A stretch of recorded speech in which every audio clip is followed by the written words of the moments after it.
ಅಭಿನಂದನೆಯನ್ನು ಹೇಳಬೇಕಾಗಿದ್ದು ನನ್ನ ಧರ್ಮ.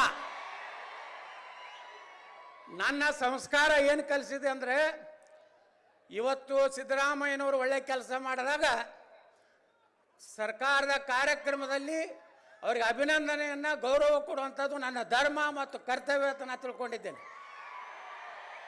ಇದಕ್ಕಾಗಿ ಯಾರಿಗೂ ಅಂಜುವ ಅವಶ್ಯಕತೆ ನನಗಿಲ್ಲ. ಮತ್ತು ನಾನು ಸಿದ್ದರಾಮಯ್ಯನವರೇ ಏಜೆಂಟ್ ಅಲ್ಲ.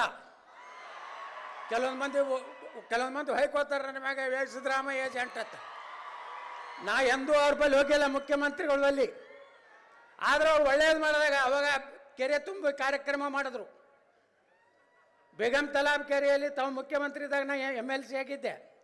ಅವಾಗೂ ನಿಮ್ಗೆ ಅಭಿನಂದನೆಗಳನ್ನು ಧನ್ಯವಾದಗಳನ್ನು ನಾನು ಸಲ್ಲಿಸಿದ್ದೇನೆ. ಇವತ್ತಿಗೂ ವಿಜಯಪುರದಲ್ಲಿ ಅಕ್ಕ ಮಹಾದೇವಿ ಯೂನಿವರ್ಸಿಟಿ ಹೆಸರಿಟ್ಟಂಥ ನಿಮಗೆ, MB ಪಾಟೀಲ್ರಿಗೆ ಬಸ್ ಸ್ಟ್ಯಾಂಡಿಗೆ ಚೆನ್ನಮ್ಮನ ಮೂರ್ತಿ ಕೊಟ್ಟು ಅಲ್ಲಿ ಜಾಗ ಕೊಡಿಸಿದಂಥ ನಿಮಗೆ, MB ಪಾಟೀಲ್ರಿಗೆ, ರಾಮಲಿಂಗಾರೆಡ್ಡಿಗೆ ಅಭಿನಂದನೆಗಳು.